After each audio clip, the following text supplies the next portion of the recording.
Il n'y a plus de demande de parole. Éric Piolle, je vois. Et ensuite, Christine Garnier, Richard Cazenave. Oui, quelques mots sur ce débat d'orientation budgétaire. D'abord sur le contexte.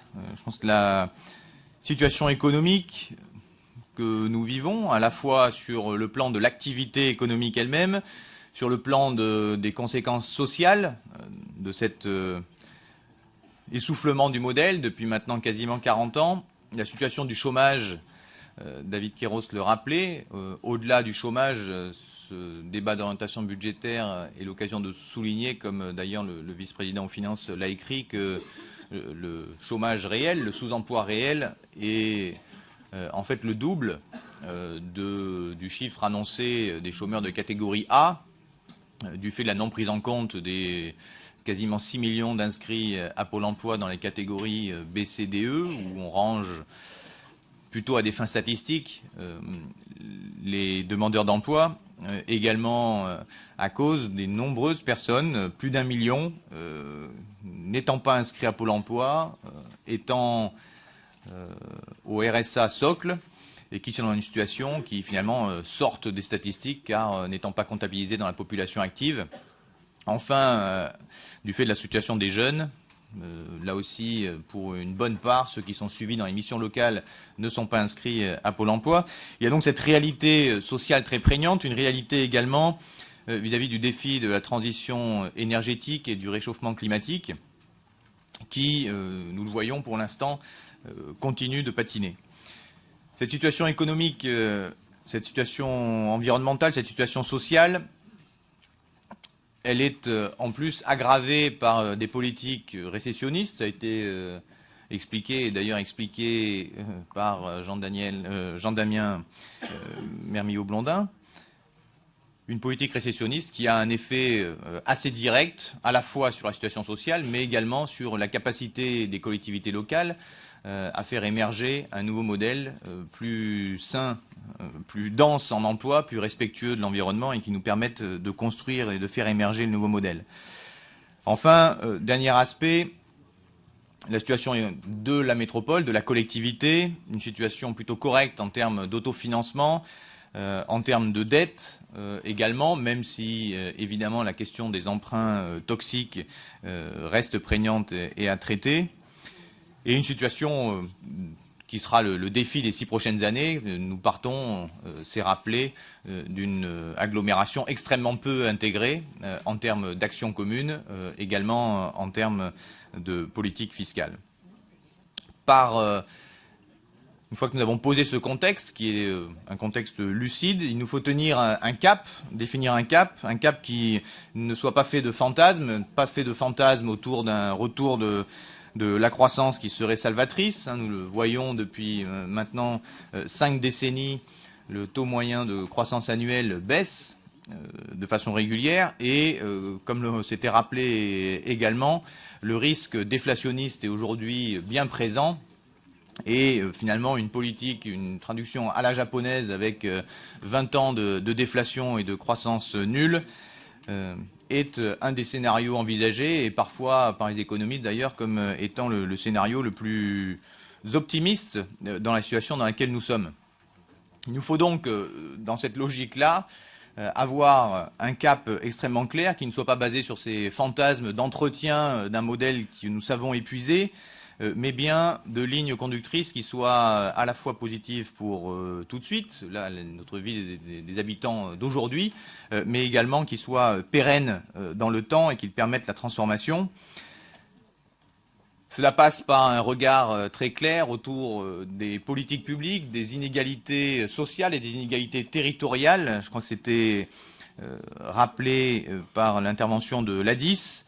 Il nous faut revisiter nos politiques publiques à une échelle territoriale qui nous permettent d'avoir une évaluation de ces politiques et finalement que ça fasse émerger une vie métropolitaine dans cette solidarité territoriale et dans un projet partagé, tout en respectant, je pense, la polycentricité qui est souvent avancée par le président Ferrari et qui correspond au respect des identités de chacun. Et cela passera, il me semble, par le fait que nos politiques ont peuvent avoir des effets réels, des effets de levier sur non seulement ce que nous partageons ensemble, hein, les transports, l'eau, l'assainissement, le développement économique, et également en regardant comment nous contribuons finalement à la situation des ménages extrêmement critique, ce budget contraint des ménages autour de l'alimentation, des déplacements et du logement. Nous voyons que nous avons dans les politiques publiques confiées à la métropole de vrais leviers sur ces 3 vecteurs clés d'amélioration des conditions de vie de chacun et de transition environnementale également dans ces pratiques de vie. Et c'est pourquoi, et je terminerai par là cette intervention volontairement courte, que je pense que le débat là, qui va se prolonger lors du débat budgétaire, qui va se prolonger, c'est important, effectivement, dans le cadre d'un plan pluriannuel d'investissement, pour que cette ligne-là ne soit pas un exercice annuel, mais bien un exercice pluriannuel. C'est ça que nous allons construire, même si ce budget, évidemment, un budget d'agglomération avant le passage en métropole, on le saisit tous bien, reste un budget de transition. Tous nos efforts seront sur comment anticiper et ne pas subir. Comment anticiper également en regardant les mesures qui sont prises aujourd'hui comme plutôt le regard d'hier et nous tournant, anticipant sur les mesures de demain. Un exemple ici autour de la notation financière.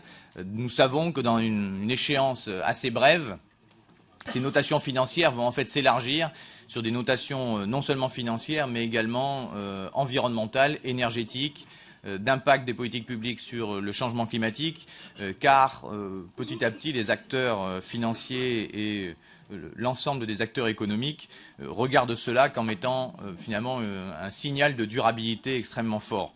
Donc c'est dans ces conditions-là que nous devons finalement créer nos politiques d'anticipation. Et cela passe également par un regard sur la dette qui soit différencié, un regard sur l'investissement qui soit différencié.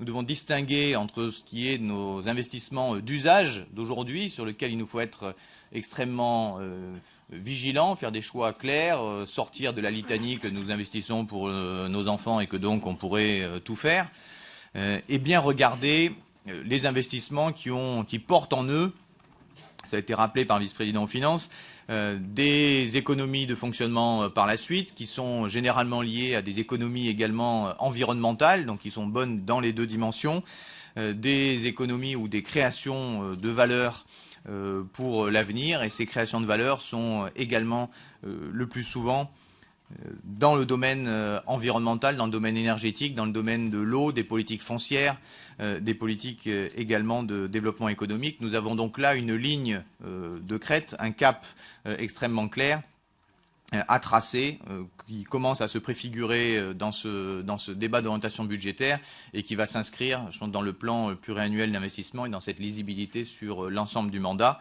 Je pense que ce qui est fait là est une première brique et c'est vraiment fait dans une étape de construction. Faisons levier sur le travail et les débats que nous avons aujourd'hui pour construire ensemble cette vision pluriannuelle.